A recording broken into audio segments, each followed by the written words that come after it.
Hi കൂട്ടുകാരെ, എല്ലാവർക്കും Kerala book club by ആമിയിലേക്ക് സ്വാഗതം. ഇന്ന് നമ്മൾ വായിക്കാൻ പോകുന്നത് നിന്ന വിജയുടെ ഏറ്റവും പ്രിയപ്പെട്ട എന്നോട് എന്നതിലെ ഭാഗം 4 ഹലോ മേഡം, എഴുന്നേൽക്ക്, 8 മണി കഴിഞ്ഞു.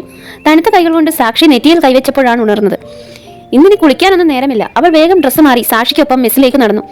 കല്ലുപോലെ മരവിച്ച ഇഡലി മുങ്ങിത്തപ്പിയാലും ഒരു പച്ചക്കറി കഷ്ണം പോലും കിട്ടുകയില്ലെന്ന് ഉറപ്പുള്ള സാമ്പാറിൽ മുക്കി കഷ്ടപ്പെട്ട് കഴിച്ചുകൊണ്ടിരിക്കുന്നതിനിടെ അതിഥിയെ തന്നെ നോക്കിക്കൊണ്ടിരുന്ന തൊട്ടടുത്തുള്ള ടേബിളിലെ പെൺകുട്ടിയെ ചൂണ്ടിക്കാട്ടിക്കൊണ്ട് സാക്ഷി പറഞ്ഞു. വന്നു കയറി ഒരാഴ്ചയ്ക്കുള്ളിൽ ഹോസ്റ്റലിൽ ഫാൻസ് ഒക്കെ ആയല്ലോ.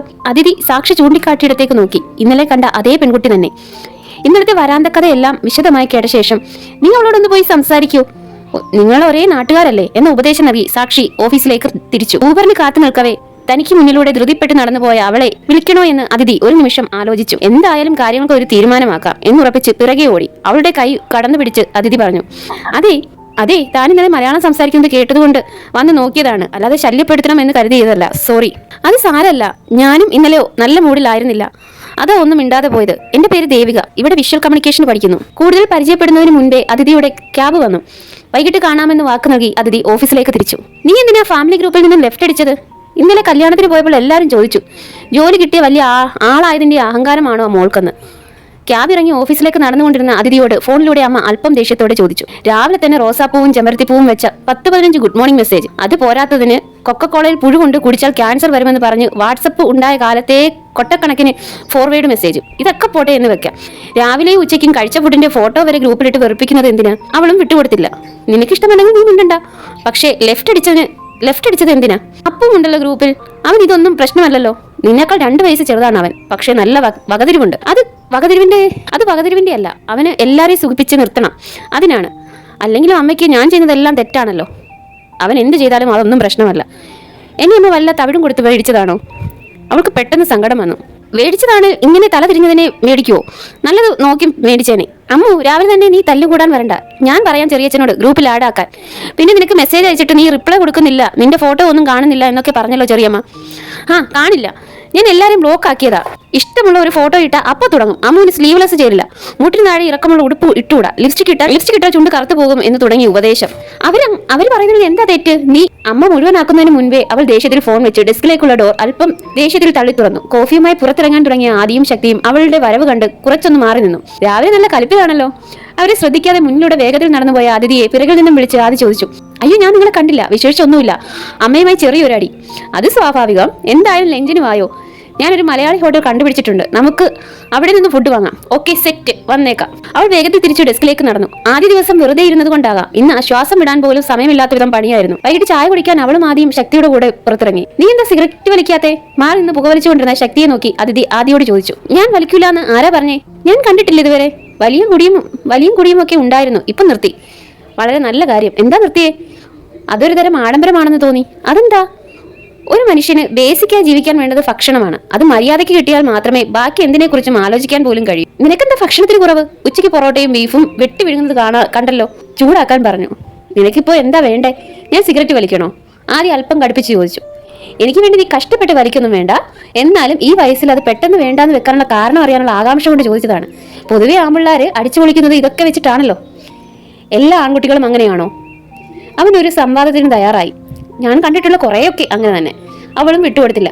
എന്നാൽ അങ്ങനെ അല്ലാത്ത ആൾക്കാരും ഉണ്ട് ജീവിതത്തിൽ. എല്ലാവർക്കും എല്ലാം ഒരുപോലെ കിട്ടണമെന്നില്ലല്ലോ. നിനക്കെന്ത് കിട്ടാതെ പോയേ? വല്ല പ്രണയനിഷ്ഠമാണോടാ? അവൻ ദേഷ്യപ്പെടുമെന്ന് ഉറപ്പുണ്ടായിട്ടും അവൾ ചോദിച്ചു.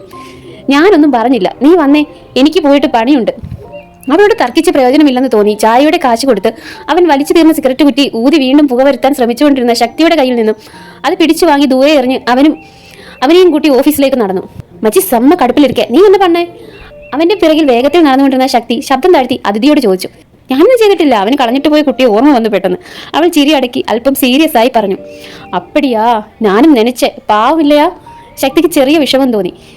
പാവമൊക്കെ തന്നെ, വായപൂട്ടി മിണ്ടാതെ ഇരിക്കുമ്പോഴും ഉറങ്ങുമ്പോഴും മാത്രം. അതിഥിയും ശക്തിയും ആദ്യം കേൾക്കാതെ അടക്കി ചിരിച്ചു. വൈകിട്ട് നേരത്തെ ഹോസ്റ്റലിലെത്തി കുളി കഴിഞ്ഞ് ലയയുമായി സംസാരിച്ചുകൊണ്ടിരിക്കവേ കൊട്ടുകേട്ട് അവൾ വാതിൽ തുറന്നു. ദേവികയാണ്. കയ്യിലൊരു കവറുണ്ട്. ലയയോട് കുറച്ചു കഴിഞ്ഞ് വിളിക്കാമെന്ന് പറഞ്ഞ് ഫോൺ കട്ട് ചെയ്ത് അവൾ ദേവികയെ അകത്തേക്ക് ക്ഷണിച്ചു. ഈ മുറി നല്ല വൃത്തിയുണ്ടല്ലോ. സാക്ഷിയുടെ വീട്ടിൽ വന്നിരുത് ചുറ്റും നോക്കിക്കൊണ്ട് അവൾ പറഞ്ഞു. എല്ലാ ക്രെഡിറ്റും സാക്ഷിക്കാണ്. അതിഥി അല്പം അഭിമാനത്തോടെ പറഞ്ഞു. ആണോ? ആ ചേച്ചിയുടെ കൂടെ എങ്ങനെയാണ് താമസിക്കുന്നത്? വേണമെങ്കിൽ വാർഡിനോട് പറഞ്ഞാൽ മുറി വേറെ കിട്ടും കേട്ടോ. ദേവിക സഹതാപത്തോടെ അവളെ നോക്കി. ഞാനിവിടെ 2 ആഴ്ചയേ ഉള്ളൂ. അത് കഴിഞ്ഞാൽ പുതിയ ബിൽഡിങ്ങിലേക്ക് മാറും. പക്ഷെ നീ എന്താ അങ്ങനെ ചോദിച്ചേ? ആ ചേച്ചി പൊതുവെ ഇവിടെ ആർക്കും വലിയ താല്പര്യമില്ല, ഒരാളോടും മിണ്ടില്ല, എപ്പോഴും മുഖം കനിപ്പിച്ചാണ് നടത്തം. പിന്നെ വാർഡിനോട് കംപ്ലൈന്റ് ചെയ്ത് വരാന്തയിലെ ലൈറ്റ് ഓഫ് ചെയ്യിപ്പിച്ചതും ആണെന്നാണ് ഇവിടെ സംസാരം. അവളൊരു സ്വകാര്യം എന്നോണം ശബ്ദം താഴ്ത്തി പറഞ്ഞു. ആ സംശയം എനിക്കും ഇല്ലാതില്ല. നീ കരുതുന്ന പോലെയല്ല, അവളൊരു പാവമാണ്. പിന്നെ ലേശം വൃത്തിയും വെടുപ്പും അടുക്കും ചിട്ടയും ഒക്കെ കൂടുതലാണെന്നേ ഉള്ളൂ. അതിഥി അവളെ തിരുത്താൻ ശ്രമിച്ചു. പക്ഷേ അതെന്തോ അവൾക്ക് അത്ര വിശ്വാസമായില്ല.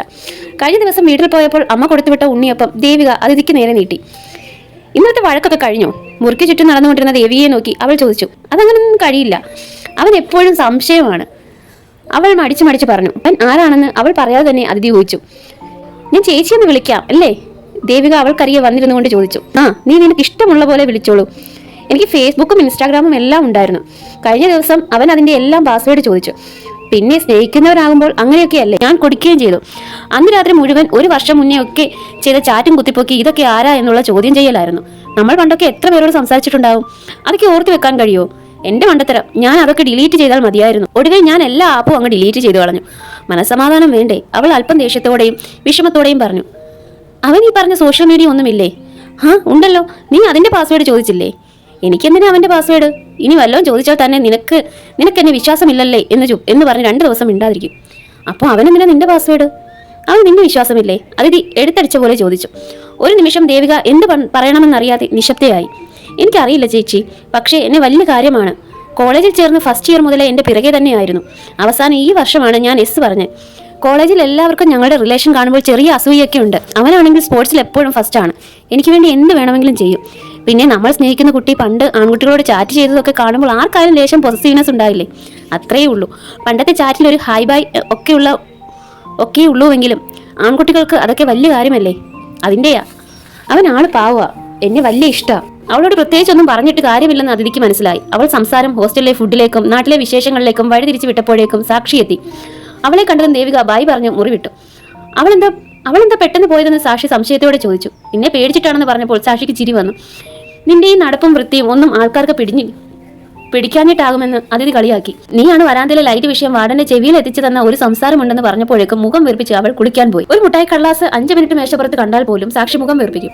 പൗഡർ ടിന്ന് വെച്ച സ്ഥലത്ത് നിന്നും കുറച്ചൊന്നും സ്ഥാനം മാറിയാൽ, ബെഡ്ഷീറ്റിൽ ഒരു ചെറിയ ചുളിവ് വീണാൽ എല്ലാം അവൾക്ക് പ്രശ്നങ്ങളാണ്.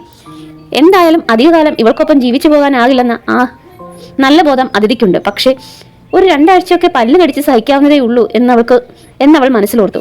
രാവിലെ ഓഫീസിലെ തിരക്കും രാത്രി സാക്ഷിയുടെ ക്ലീനിങ് ക്ലാസ്സും എല്ലാമായി ഒരാഴ്ച പെട്ടെന്ന് കടന്നുപോയി. ഞായറാഴ്ചയെങ്കിലും വെറുതെ ഇരിക്കാമെന്ന് കരുതിയ അതിഥിയെ നിർബന്ധിച്ച് സാക്ഷി ഷോപ്പിങ്ങിന് വിളിച്ചുകൊണ്ടുപോയി. ബാംഗ്ലൂരിലെ അറിയപ്പെടുന്ന ഷോപ്പിംഗ് സ്ഥലമാണ് കൊമേഴ്ഷ്യൽ സ്ട്രീറ്റ്. ബാംഗ്ലൂരിൽ വരുന്ന ഒരുവിധം എല്ലാവരും ഇവിടെ ഒന്ന് കയറാതെ പോകാനിടയില്ല. ഇതിനുള്ളിൽ കയറിയാൽ തിരിച്ചുള്ള വഴി കണ്ടുപിടിക്കാൻ പാടാണ്. അത്രയ്ക്ക് ഇടവഴികളും ഷോപ്പുകളും ഉണ്ട് ഇവിടെ. ശനിക്കും സാക്ഷിക്കും ഇവിടെ വന്ന് നല്ല ശീലമായതിനാൽ അതിഥി അവരുടെ കൈ പിടിച്ച് പുറകെ നടന്നു. ഏറ്റവും വിലക്കുറവിലും നല്ല വിലയുള്ളതുമായ ഐറ്റംസ് ഇവിടെ കിട്ടും. സാക്ഷി അതിഥിക്ക് ഓഫീസിലിടാൻ ഒരുപാട് ഡ്രസ്സ് സെലക്ട് ചെയ്തു. ഒരു കടയിൽ ഡിസ്പ്ലേക്ക് വെച്ച ഉടുപ്പ് അതിഥിക്ക് നന്നേ ബോധിച്ചു. അശ്വിനിയുടെ കൈവിട്ട് അവൾ അതിന്റെ വില നോക്കാൻ ഓടിപ്പോയി.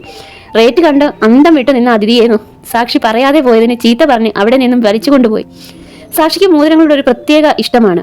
അവിടെ കണ്ട എല്ലാ കടയിലും കയറി മോതിരം ഇട്ട് നോക്കി ഒട്ടുമിക്കതും വാങ്ങിച്ചിട്ടാണ് തിരിച്ചു വന്നത്.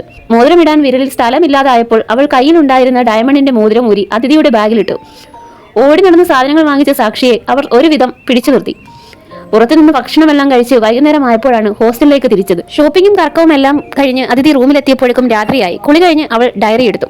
ഇത്രയുമാണ് ഭാഗം 4. അതിഥിയുടെ ബാഗിലാണെങ്കിൽ സാക്ഷി ഒരു ഡയമണ്ട് റിംഗ് ഇട്ടിട്ടുണ്ട്. ഇനി അത് മിസ്സാകുമോ എന്തോ. ഇതൊക്കെ ആയിരിക്കും ഭാഗം 5.